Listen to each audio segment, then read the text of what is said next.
আসসালামু আলাইকুম দর্শক। ক্রমেই স্পষ্ট হচ্ছে যে ইরানের উপর ইসরায়েল যে হামলা করেছে সেই ব্যাপারে যুক্তরাষ্ট্র শুধু জানতো না, যেটি ট্রাম্প বলছেন যে আমরা জানতাম, বিষয়টা শুধু এইটুকুর মধ্যেই সীমাবদ্ধ না।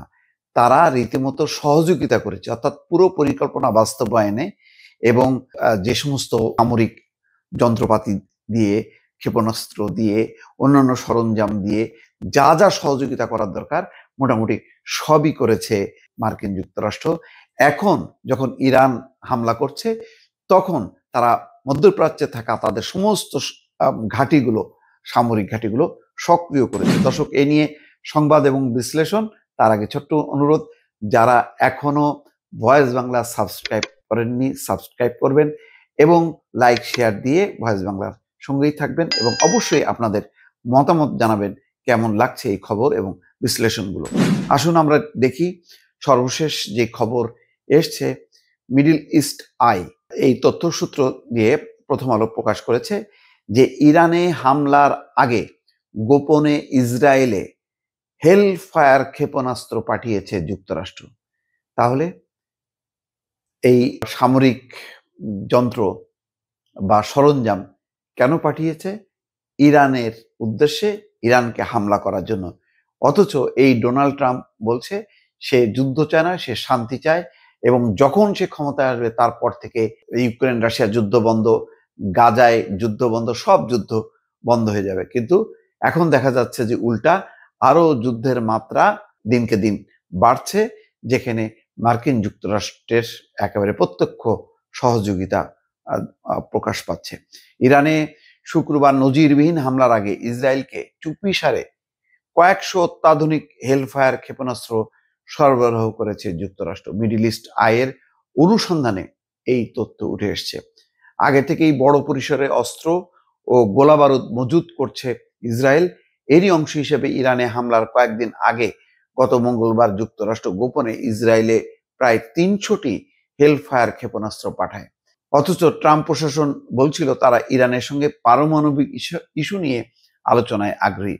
পারমাণবিক ইস্যু, ভারী যন্ত্রপাতি এবং মারাত্মক মারণাস্ত্র তৈরি করবে যুক্তরাষ্ট্র, সেটি দেবে ইসরায়েলকে, আর ইরান হাত গুটিয়ে বসে থাকবে। এই হচ্ছে মার্কিন পরিকল্পনা। এত বিপুল সংখ্যক হেলফায়ার ক্ষেপণাস্ত্র সরবরাহের বিষয়টি ইঙ্গিত দেয় যে ইরানে ইসরায়েলের হামলার পরিকল্পনার বিষয়ে ট্রাম্প প্রশাসন আগে থেকেই ভালোভাবে অবগত ছিল। নাম প্রকাশ না করার শর্তে দুই মার্কিন কর্মকর্তা মিডল ইস্ট আইকে এই তথ্য জানান।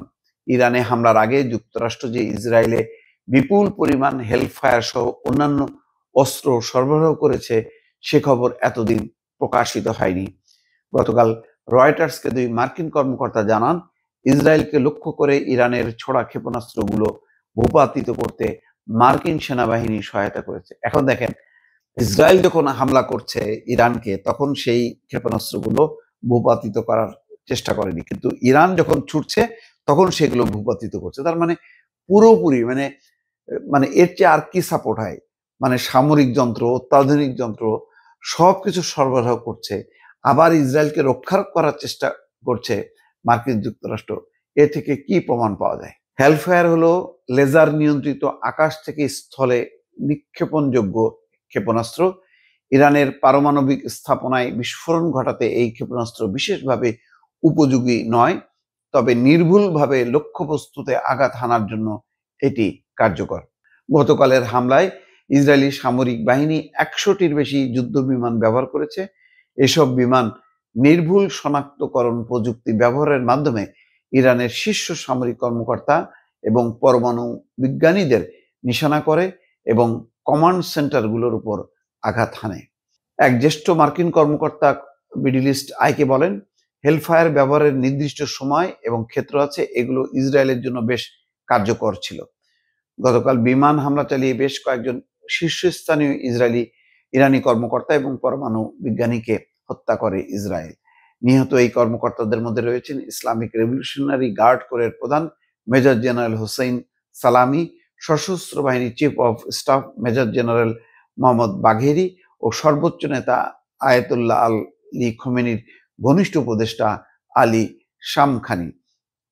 ট্রাম্প প্রশাসন কয়েক মাস আগে থেকেই ইসরায়েলের এই হামলার পরিকল্পনা বিষয়ে জানতো।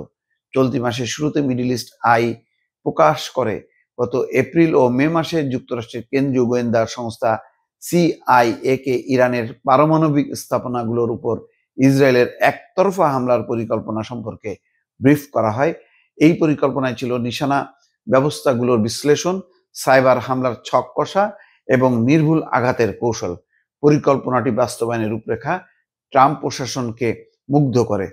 অর্থাৎ তাদের সমস্ত পরিকল্পনাটা তারা কিভাবে হামলা করবে, করে একদম ইরানকে বিপর্যস্ত করবে, সেটি যখন উপস্থাপন করে তখন ট্রাম্প প্রশাসন মুগ্ধ হয়।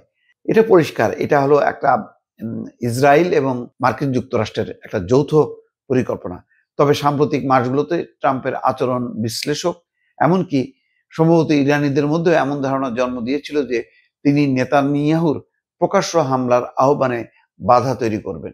মার্কিন সংবাদ সংস্থা এক্সিওস গতকাল 2 ইসরায়েলি কর্মকর্তার বরাতে জানায়, ট্রাম্প প্রশাসন ইসরায়েলি হামলার পরিকল্পনায় বাধা দেওয়া শুধু ভান করেছে, কার্যত তারা কোনো বাধা দেয়নি।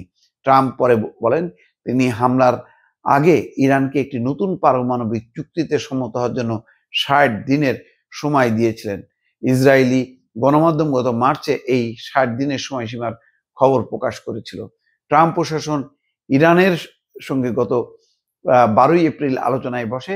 এর ঠিক 61 দিন পর ইসরায়েল তেহরানে হামলা চালায়। অর্থাৎ ওই 60 দিনের মধ্যে চুক্তি করতে হবে, না হলে তাদের পরিণতি খারাপ হবে।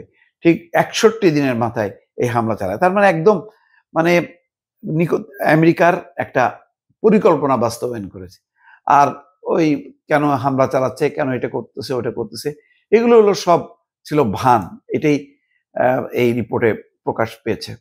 সাম্প্রতিক সপ্তাহগুলোতে ইরান ও যুক্তরাষ্ট্রের মধ্যে পারমাণবিক কর্মসূচি নিয়ে আলোচনা থমকে যায়, কারণ যুক্তরাষ্ট্র দাবি তোলে ইরান যেন কোনো ইউরেনিয়াম সমৃদ্ধকরণ না করে।